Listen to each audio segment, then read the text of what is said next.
Hey everybody, this is week 9 quiz access, chapter 4, problem number 4. This one's a little bit confusing, so hopefully I can help you through it. So what we've got going on here is this company, Allied Merchandisers, was organized on May 1st, and then Macy Company is a major customer or buyer of Allied products.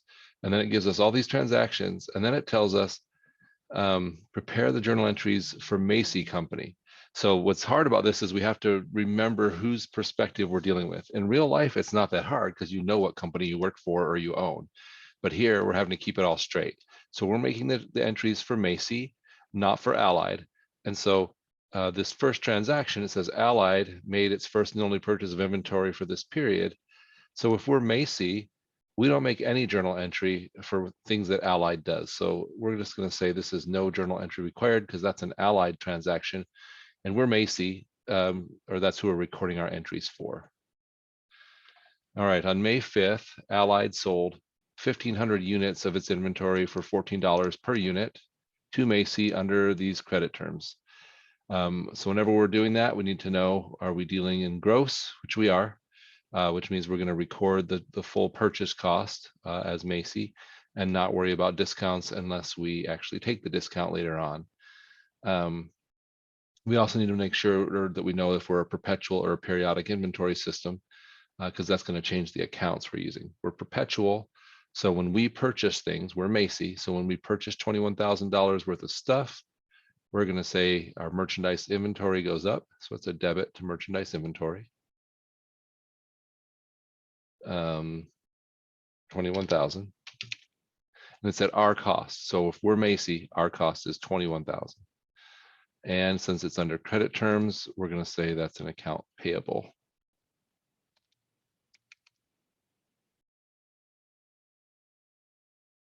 Move on to the third one. We return 150 units because they did not fit the customer's needs. So that turns out to be $2,100. So we're just going to reduce our accounts payable because this is money we won't have to pay to the supplier, and reduce our merchandise inventory since that account represents our cost. And if we're getting our money back on these, then we'll be taking that off. So it's 2,100 and 2,100.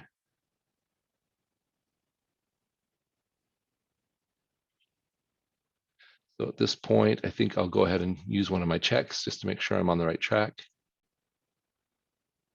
Looks like we're all good so far. We'll return to our question. And we will move on to the next part. So part 4, Macy discovers that 150 units are scuffed but are still of use and therefore keeps the units. Allied gives a price reduction or an allowance to credit Macy's accounts receivable for $900 to compensate for the damage. So again, since this is money we won't have to pay them that we thought we would have to, we're going to debit accounts payable. And then even though we're not getting rid of the merchandise, we're still going to credit merchandise inventory, which that sort of confuses people sometimes. But remember, merchandise inventory doesn't specifically mean anything other than the cost of the inventory we have sitting there.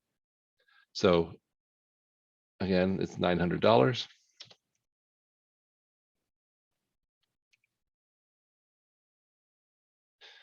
Finally, Allied receives payment from Macy for the amount owed on the May 5th purchase. So remember, we're doing this from the perspective of Macy. And so what we have to do is figure out how much we still owe Allied, right? So what I'm going to do is I'm just going to say, so our first initial purchase was $21,000. And I can also just go back through my journal entries, really. So my accounts payable is 21,000. That's the amount at this point, if I'm Macy, that I owe to Allied. Then on this one, we debited that account 2,100. So I'm going to go ahead and subtract 2,100. So now this 18,900, which is the original amount minus these returns, is what I owe to Allied.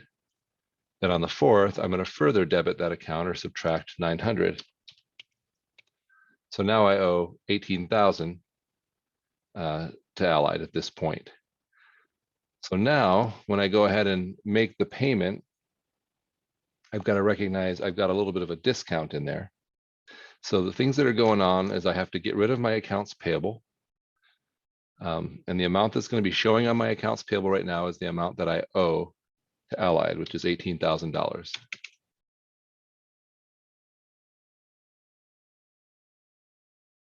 I'm going to pay a certain amount of cash, and that amount of cash is going to be the 18,000 minus the discount. So again, if I look up here at the info, when I purchased it, it was purchased with terms of 210 net 60, or that means a 2% discount if I pay within 10 days. So to figure out how much cash I have to pay, I'm going to take the amount I owe, 18,000 times 2%. That's the amount of my discount. And then I'll subtract that from the amount I owe. So 18,000 minus 360.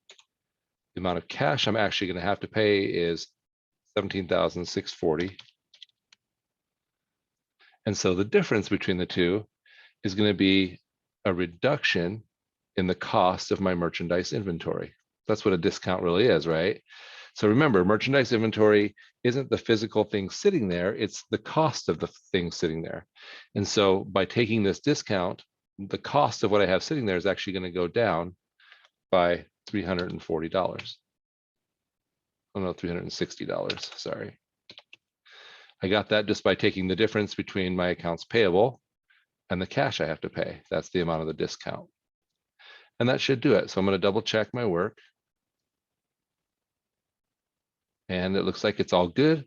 So as always, don't be afraid to email or reach out in some other way. Email is really the best if you need additional help.